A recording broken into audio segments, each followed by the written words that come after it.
So this might be too generic of a descriptor, but it's a blending of shoegaze and post-punk.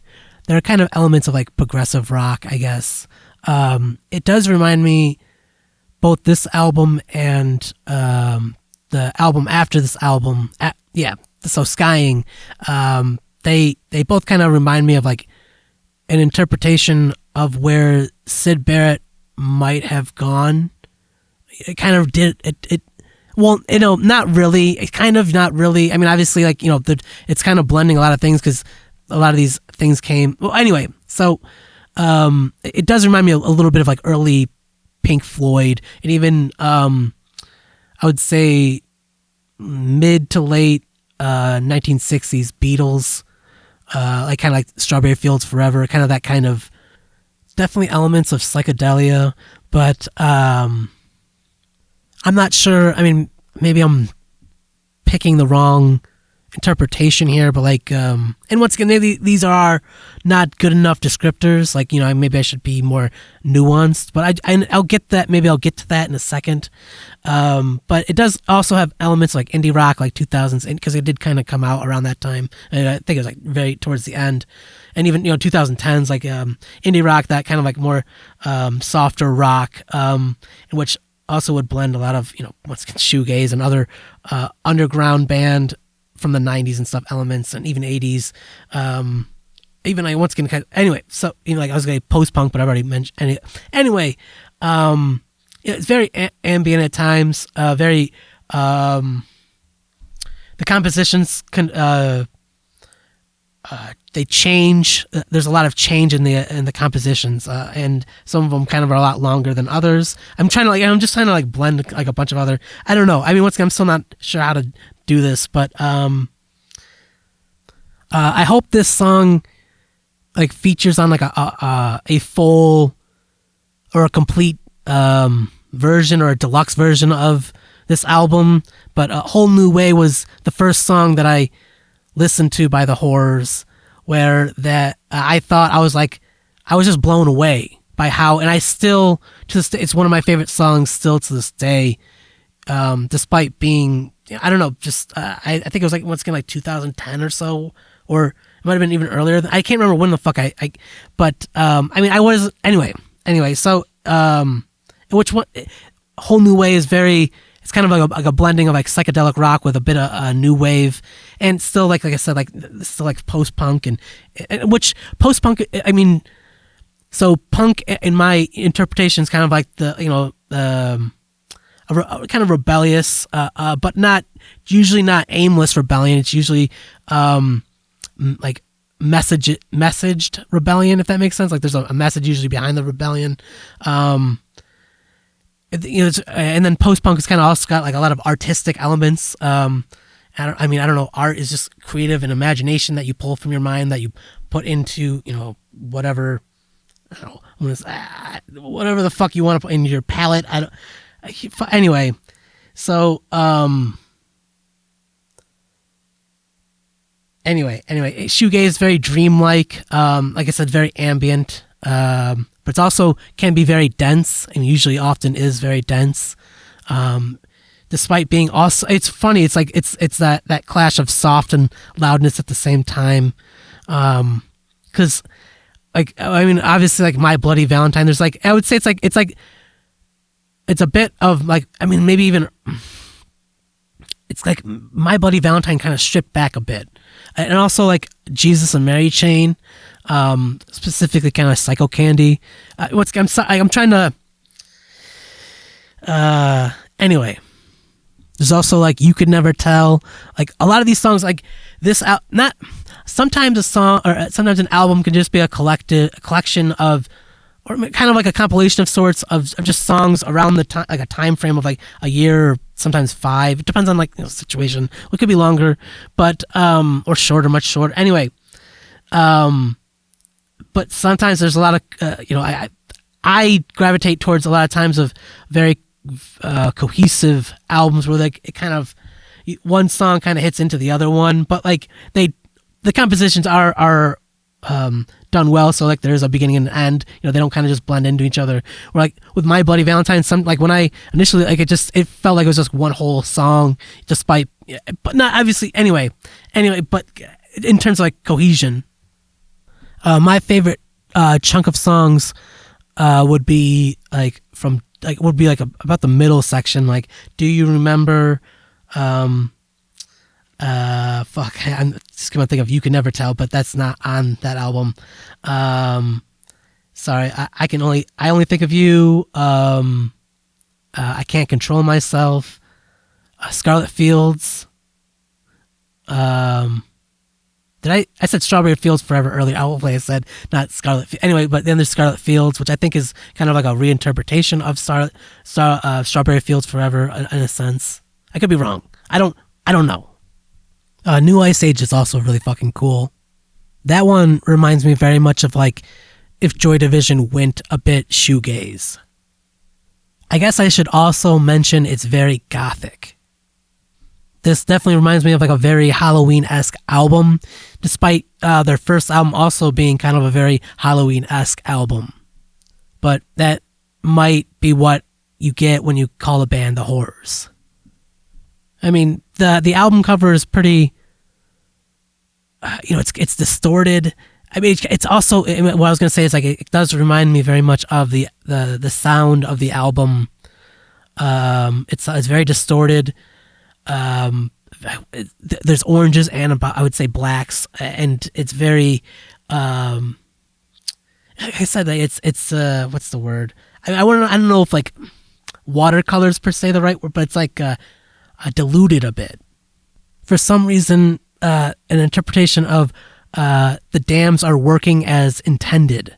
That makes any sense. Whereas I'd say like their third album, or the album after this one, is a lot more, the dams have closed off the water, so it's a little bit more murky and full. Not that there aren't full moments in this album. It's a lot more like skeleton. I mean, not entirely. Like, obviously, like there's that shoegaze element, that droning, noisy, but still like, I don't know if melodic is the right word. Still in a way that you would interpret it as music rather than noise. It's that perfect balance of the two. This might be too much, but like this band definitely reminds me very similar to like the Velvet Underground, even in terms of like obscurity. But like just like this is a band that I feel like is actually like, it's just very impressive despite being like in the underground, and like hopefully will be kind of like even like Suicide, the New York City band, like just like revered in the future of some sorts. But in my opinion, I mean, maybe, I don't know. It definitely reminds me of Amber as well, which I could be mistaken, but in a much later album, the song Machine, which I think is off of V, or 5, I guess I just wanted to make sure before I was just fucking completely wrong. But it's not a direct reference, but I'm sure it's not, but Insect in Amber. I mean, I guess to clarify, it does remind me very much of like an insect in amber. Like you have this really cool thing stuck within, like trapped in time, essentially. I mean, obviously it's an insect in amber, that insect's dead, but like it proves that it exists still. Like it's still like some kind of self-preservation. I mean, I don't know if it's self-preservation per se, but it is preservation nonetheless. And given that this album came out, I think, 2009 or something like that, or so, a lot of these elements are of the past, and I don't know if borrowed, maybe is borrowed, but interpreted or reinterpreted, and at the time modern, or at the time whatever, their interpretation at the time, compared to, I guess, if they had influences beyond, etc.